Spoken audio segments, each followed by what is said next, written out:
আমাদের ব্যাপারে বদনাম দেওয়া হয়। যদি আমরা ক্ষমতায় যাই, মহিলাদেরকে তালা দিয়ে ঘরের ভিতরে রেখে দেব।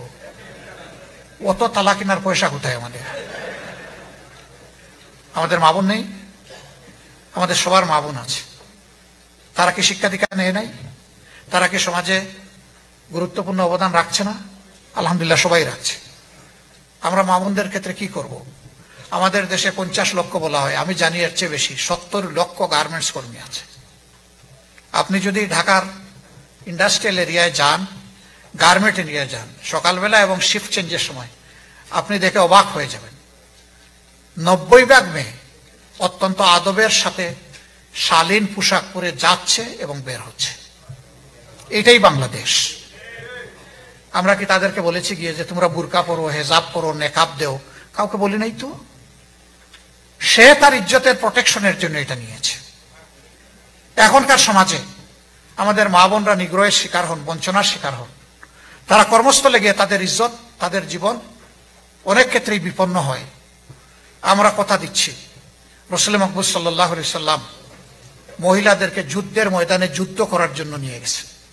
আমি তো একটু আগে একজনের কথা বলেছি, আল্লাহ রসুল কোনো যুদ্ধে এমন যাননি যেখানে তার একজন বিবি কমপক্ষে তার সঙ্গী হননি। যুদ্ধের মতো ঝুঁকিপূর্ণ জায়গায় যদি আমাদের মা বোনেরা অংশগ্রহণ করতে পারেন, তাহলে সমাজের কোন জায়গাটা আছে যেখানে তারা অংশগ্রহণ করতে পারবেন না? তারা করবেন আদবের সাথে, সম্মানের সাথে। সমাজ বাধ্য হবে দুটি জিনিস তাদেরকে দিতে, নিশ্চিত করতে। একটি তাদের নিরাপত্তা, আর একটি তাদের ইজ্জত। এই দুইটা দিতেই হবে। আমরা ইনশাআল্লাহ যদি এই সুযোগ পাই, মাদেরকে বাড়তি আর একটু সম্মান করব, যেটা হবে তাদের প্রতি ইনসাফ। আমার মা, তিনি তার গর্ভে সন্তান নিচ্ছেন, সন্তানকে বুকের দুধ দিচ্ছেন, তার বুকটাকে সন্তানের জন্য বিছানা বানাচ্ছেন, এই সন্তানকে লালন পোষণ করছেন। আবার তিনি ক্ষেত্র বিশেষে একজন পেশাজীবী হিসেবে দায়িত্ব পালন করছেন।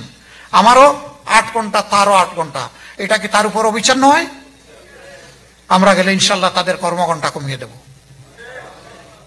তার সন্তানের হক আদায় করার জন্য এবং মা হিসেবে তাকে সম্মান করার জন্য। এটাই হবে তাদের প্রতি ইনসাফ, এটা কোনো দয়া নয়।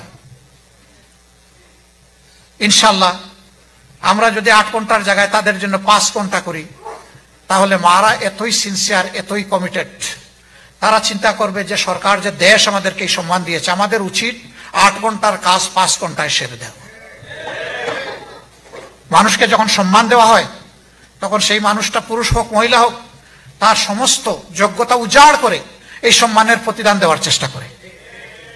আমরা আমাদের মাদেরকে মায়ের সম্মান দিব ইনশাআল্লাহ।